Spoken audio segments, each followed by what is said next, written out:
Good evening everyone. আজি মই আহিলোঁ নেতাই ধুবুনী ঘাটলৈ। পিছে এই ঘাটটোৰ নাম কিয় নেতাই ধুবুনী ঘাট হ'ল জানো আহকচোন। আপোনালোকে বহুতেই বেউলা আৰু লক্ষীন্দৰৰ কাহিনী শুনিছেই চাগে। বেউলাৰ লক্ষীন্দৰে এই ঘাটত আহি প্ৰাণ পাই উঠিছিল। এতিয়া জানো আহক ধুবুনীৰ কথা। নেতাই এগৰাকী দেৱতাৰ কাপোৰ ধোৱা ধুবুনী আছিল। নেতাই তন্ত্ৰ মন্ত্ৰত পাৰ্গত আছিল। এই নেতাই নামৰ পৰাই নেতাই ধুবুনী ঘাট হোৱা বুলি জনা যায়। প্ৰবাদ অনুসৰি শিৱভক্ত চান্দ সদাগৰ অৰ্থাৎ লক্ষীন্দৰৰ পিতাকে পদ্মাদেৱীক উপাসনা কৰিবলৈ সন্মত নোহোৱাৰ বাবে চান্দ সদাগৰৰ ৭ পুত্ৰক সৰ্পই দংশন কৰি নিধন কৰিছিল।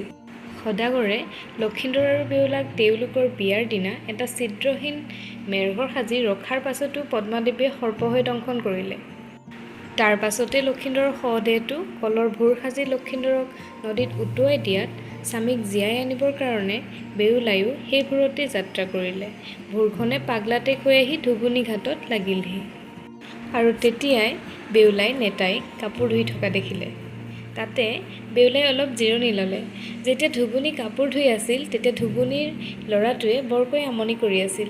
সেয়ে নেতায়ে মন্ত্ৰ মাতি ল'ৰাটোক গাঁতত শুৱাই থ'লে আৰু যাবৰ সময়ত আকৌ মন্ত্ৰ মাতি উঠাই লৈ গ'ল। পিছে এই দৃশ্য বেউলাই লক্ষ্য কৰি আছিল আৰু নেতাইক লক্ষীন্দৰক জীয়াই তুলিবৰ বাবে খাতিৰ কৰিলে। তেতিয়া নেতায়ে বেউলাক মহাদেৱৰ ওচৰলৈ লৈ গৈ সকলো কথা বিৱৰি ক'লে আৰু মহাদেৱে পদ্মাদেৱীক লক্ষীন্দৰক জীয়াই তুলিবলৈ আদেশ দিলে। বেউলায়ো পদ্মাদেৱীক প্ৰতিজ্ঞা কৰিলে যে সদাগৰে পদ্মাদেৱীক পূজা কৰিব। বেউলাৰ কথাত পদ্মাদেৱী সন্তুষ্ট হ'ল আৰু লক্ষীন্দৰৰ লগতে সদাগৰৰ বাকী পুত্ৰকেইজনকো জীৱিত কৰি তুলিলে। ধুবুৰীৰ নেতাই ধুবুনীৰ কাৰণে বেউলাই মহাদেৱৰ ওচৰত যাবলৈ সক্ষম হ'ল আৰু লক্ষীন্দৰক জীয়াই তুলিব পাৰিলে। নেতাই এই উপকাৰৰ কথা মানুহৰ মুখে মুখে প্ৰচাৰিত হ'বলৈ ধৰিলে আৰু যুগে যুগে প্ৰচলন হৈ থাকিব। এতিয়া এই ঘাটটোলৈ ফুৰিবলৈ বহু লোক আহে।